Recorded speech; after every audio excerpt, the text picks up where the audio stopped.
کچھ تکلیفیں ایسی ہوتی ہیں جن میں آنکھیں نہیں دل رو پڑتے ہیں۔ جس طرح بارش زمین کو زندہ کرتی ہے، اسی طرح صحبت علماء سے دل زندہ ہوتا ہے۔ جو بات کسی سے کہو اس پر خود بھی عمل کرو۔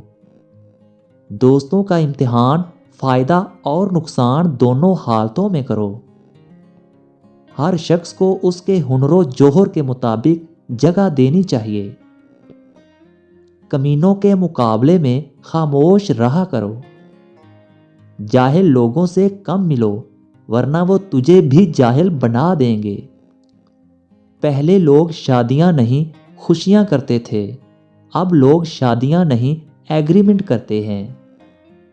خدا کے واسطے جو کام کرو تو بندوں کا خوف نہ کرو۔ عورت کو اپنے لیے ہر وقت بے قرار رکھنا چاہتے ہو تو اس کو دولت کے جال میں پھنسا دو۔ مرد کے لیے فقط حسن ہی کافی ہے۔ کوئی بھی انسان اتنا خوبصورت نہیں ہوتا جتنا اس کو اس کا چاہنے والا بنا دیتا ہے۔